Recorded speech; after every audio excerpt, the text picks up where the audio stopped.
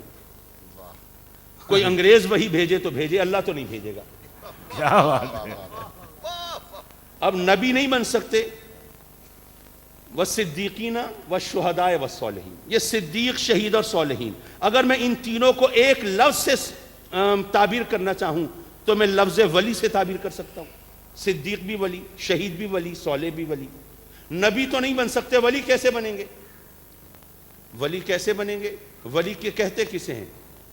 ولی کہتے ہیں محبوب کو. اچھا حضرت بعض لوگ عجیب لوگ سبحان ہیں اللہ. سبحان. جو کہتے ہیں سمجھتے نہیں. میں نے وہاں ایک پہلے بھی یہاں حاضر ہوا تھا اور وہاں میں نے یہ بات کہی تھی. چلیے روٹی بھی تو بار بار کھاتے ہیں دن میں، اگر کوئی علمی نقطہ دوبارہ سننے کو مل جائے تو کیا حرج ہے؟ بعض لوگ بیچارے ایسے ہیں جو کہتے ہیں سمجھتے نہیں ہیں. کہتے ہیں اللہ کے ولی کچھ نہیں کر سکتے. ان بیچاروں کو یہ نہیں پتا ولی کہتے کسے ہیں. ولی کہتے ہیں محبوب کو، ولی کہتے ہیں دوست کو. سبحان اللہ. کہتے ہیں اللہ کے ولی کچھ نہیں کر سکتے. سبحان اللہ. حضرت کیا خیال ہے اگر آپ کے وہ منموہن سنگھ کے کوئی دوست یہاں پہ موجود ہوں، خدا نہ خواستہ، تو کچھ کر سکیں گے کہ نہیں؟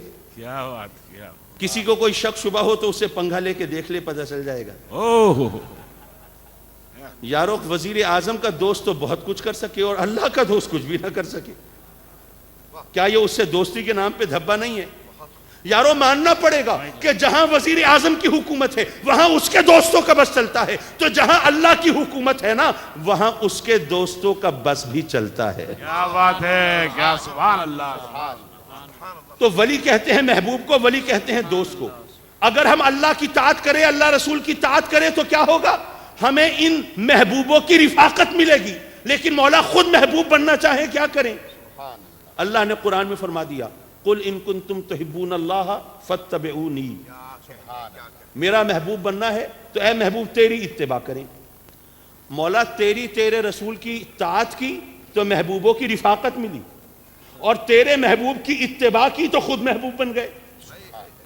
ہم تو سمجھتے تھے طاعت اور اتباع ایک ہی چیز ہے، لیکن آج لگ رہا ہے شاید یہ اس میں کوئی فرق ہے. طاعت کچھ اور چیز ہے، اتباع کچھ اور چیز ہے. حضرات مکرم، بات دراصل یہ ہے کہ اللہ اور اس کے رسول کی طاعت کی ہم سب پر واجب ہے نا. اچھا شریعت کی اصطلاح میں تو بعض اوقات آدمی آگے پیچھے ہو جاتا ہے، ڈیوٹی ہے، یہ فرض ہے، یہ واجب ہے. صرف ڈیوٹی کا لفظ بول لیا جائے تو کافی ہے. اللہ رسول کی طاعت ہم پر واجب ہے، یہ ہماری ڈیوٹی ہے، یہ تو کرنی ہے. جب کوئی ڈیوٹی ادا کرے تو اسے تنخواہ ملتی ہے، اور اگر کوئی ڈیوٹی سے بڑھ کے خدمت کرے تو انعام ملتا ہے. سبحان اللہ. سبحان اللہ. اللہ رسول کی طاعت یہ ہم پر واجب ہے، یہ ہماری ڈیوٹی ہے. یہ ہم کریں گے تو انعام نہیں ملے گا. انعام تب ملے گا جب ڈیوٹی سے آگے بڑھیں گے. سبحان اللہ. سبحان اللہ. حق حق حق. وہ ڈیوٹی سے آگے کیسے بڑھیں گے؟ وہ ہمیں بتایا، وہ آقا کریم کی اتباع کا راستہ ہے. بھئی اللہ نے حکم دیا 5 وقت کی نماز پڑھو، 5 نمازیں پڑھیں، یہ اللہ کی طاعت کی یا نہیں کی؟ لیکن آقا کریم کی اتباع 5 نمازوں سے نہیں ہوگی، پھر تہجد بھی پڑھنی ہوگی، سبحان اللہ. 4 سے اشراق بھی پڑھنی ہوگی، اوابین بھی، وہ تمام نوافل پڑھنے ہوں گے. اللہ کا حکم ہوا 40واں حصہ اپنے مال کا خدا کی راہ میں خرچ کرو، 40واں حصہ زکوٰۃ نکال دو. تو تم نے اللہ رسول کی طاعت کی، لیکن تم نے یہ حکم مانا ہے. میرے آقا کریم کی اتباع کرو گے تو صرف 40ویں حصے سے بات نہیں بنے گی، پھر سارا گھر خدا کی راہ میں لٹانا پڑے گا. سبحان اللہ. سبحان اللہ. یارو جو 40واں حصہ نہیں دیتے وہ سارا گھر کیسے لٹائیں گے؟ اللہ. یہ حکم عوام کے لیے، وہ حکم خواص کے لیے. سبحان اللہ.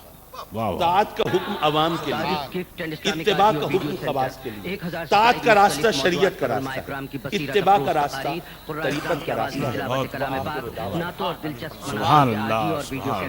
دستیاب ہے پٹواری اشعار قوالیوں کی کیسٹ، اور اس کے علاوہ قاری محمد اشرف سیالوی کی کیسٹیں پورے یو کے میں صرف ہمارے ہاں ملیں گی. تاریخ gift and Islamic audio video centre, 10 Carlisle road, نزد حنفیہ مسجد، بریڈ فورڈ آرٹ. ٹیلی فون 480327 اور 775721.